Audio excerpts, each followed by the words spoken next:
তো বন্ধুরা, আজকে স্কুল থেকে চলে এসেছি। এসে চান ফান করে একেবারে ছাদে উঠেছি।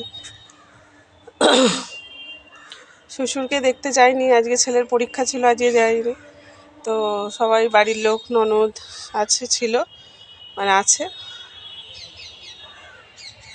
শাশুড়ি, নন্দাই, ভাগনা, আপনার দাদা ভাই, আমার দেওর সবাই দেখে এসেছে। বললো মোটামুটি ভালো আছে, কথাবার্তা বলছে। মুখে যেই মেশিনগুলো দিয়েছিল সেইগুলো খুলে ফেলেছে, খুলে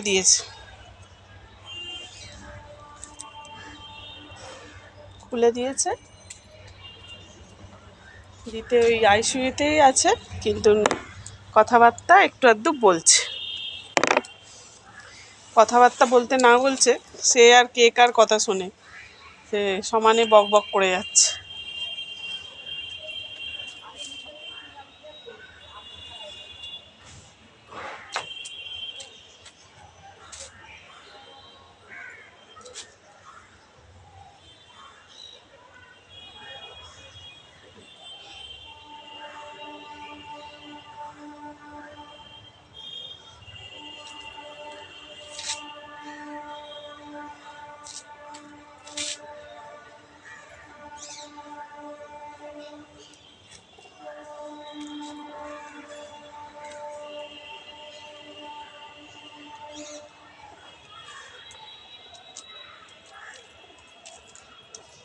হসপিটালে ভর্তি করলে হয়তো হতো, কিন্তু নার্সিংহোমে ভর্তি করেছে, এত টাকার খরচা কী করে জোগান দেবে জানি না। ওই দাদাভাই এখন বলছে আর ধার করাও অলরেডি হয়ে গেছে, 52,000 টাকা বেরিয়ে গেছে অলরেডি। এখনও রাখবে, আইসিইউ থেকে বেডে দেবে, হয়তো নর্মাল বেডে দেবে, সেখানে হয়তো রাখবে ধর 1 সপ্তাহ কি এখনও 3 দিন মতো রাখবে। হ্যাঁ, সুস্থ সবল না হলে তো ওরা সেরকম বুঝলে ছাড়বে না। আজকে একটা রক্ত রিপোর্ট করতে দিয়েছে, দেখা যাক ওইটাতে কি হয়। তো সেটাতে হলে তবে যে নর্মাল বেডে দেবে। এবার জানি না বন্ধুরা কি হবে। দাদাভাই বলছে এত টাকা ছেলেদের ভর্তি আছে, তারপরে এই যে ছেলেরা ঘুরতে যাবে তার ধরুন একটা পয়সা 700 টাকা কি কম বলুন না, 350 টাকা করে কম। জানি না কোত্থেকে কী সব জোগান দেবে। বললো আপাতত তোমাকে চিন্তা করতে হবে না। আমারও সেরকম বন্ধুরা ইনকাম থাকলে আমি ঠিক করে নিতাম, আমার ইনকামটাও তো নেই। এই যে ইউটিউব থেকে যে বলে, অনেকে বলে ইনকাম করছে, টাকা পাচ্ছে, তো আমি তো সেরকম বন্ধুরা অত ফেমাসও নয়, অত এও নয়, জাস্ট একটা এমনি ভিডিও মাধ্যমে করি, ছাড়ি, তাই লোকে আরও বাজে নোংরা ফটো এইসব চাইছে, কিন্তু সেই সব তো আমরা করতে পারবো না বন্ধুরা। সেই সব করলে পারে তো আর হবে না। আমরা হচ্ছে মধ্যবর্তী ঘরের মেয়ে, আমরা এইসব করলে আমাদেরকে সাজায় না, সত্যি তাই।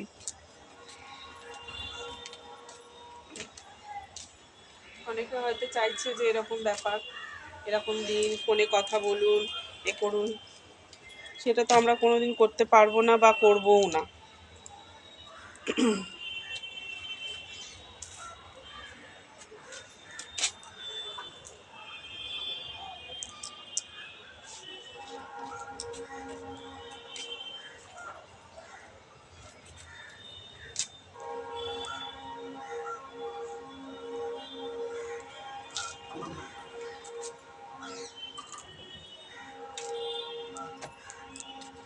তো সেই জন্যে বলছি বন্ধুরা, আমরা যদি কিছু করতে পারতাম তবু দাদাভাইয়ের পাশে দাঁড়াতাম বা বাড়ির পাশে দাঁড়াতাম।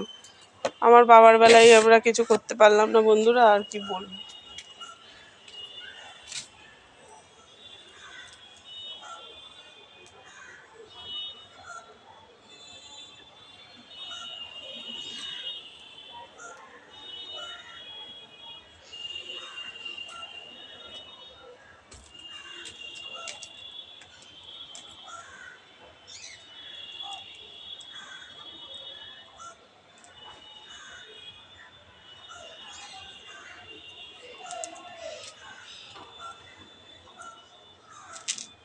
আমার বাবার বেলাও যদি করতে পারতাম তাহলে হয়তো আমার বাবাও দুদিন বাঁচত।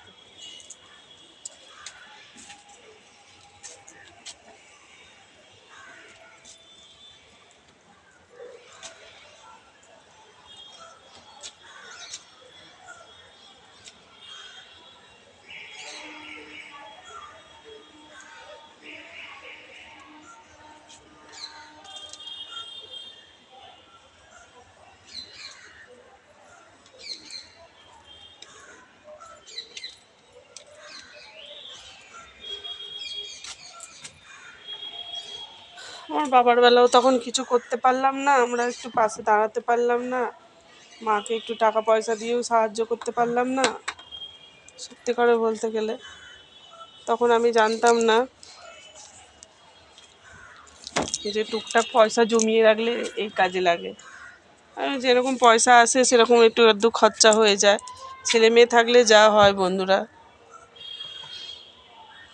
চলুন জামা কাপড়টা মিলে নিই। তো বন্ধুরা জামা কাপড় তো মেলা হয়ে গেছে। এই নয়নতারা ফুল আপনাদের সাথে তখন একটু বড় বড় হতো, দেখুন এখন একদম ছোট ছোট ছোট ছোট ফুল ফুটেছে, একদম গোল গোল হয়ে ফুল ফুটছে আর একদম ছোট ছোট। এই যে, আর প্রচুর দানা বেরিয়েছে দেখুন, প্রচুর দানা, প্রচুর। একটা বন্ধুকে আজকে দিলাম, এই দেখুন ফেটে গেছে, দানাটা পেকে ফেটে গেছে। এই যে একদম সেই সর্ষে দানা, এই কালো জিরে যেরকম হয় না সেরকম দানা, প্রচুর দানা এখানে পড়ে পড়ে একদম আবার গাছ হবে। নয়নতারা গাছ যেখানেই বসার না কেন হয়ে যায়। তো টগর গাছের পাতা ঝরছে, আবার কচি কচি পাতা হচ্ছে। আর এই গাছটা তো আমার থেকেও লম্বা হয়ে গেছে। আর এই গাছে এবার আজকে 3টে ফুল ফুটেছে বন্ধুরা, এই যে 3টে ফুল ফুটেছে। তো চলুন আজকে একটু দুষ্টুর কাছে ঘুরে আসি। তো চলুন বন্ধুরা, এখন আমি ভিডিওটা এই পর্যন্তই রাখছি। সিঁড়ি থেকে নামবো, আমাদের যা সরু সরু সিঁড়ি বন্ধুরা, ভাবছিলাম কিছু যদি ইনকাম হয় তো আমিও কিছু বড় বাড়ি একটা করব, দাদা ভাইয়ের কাছে একটু দাঁড়াবো। চলুন।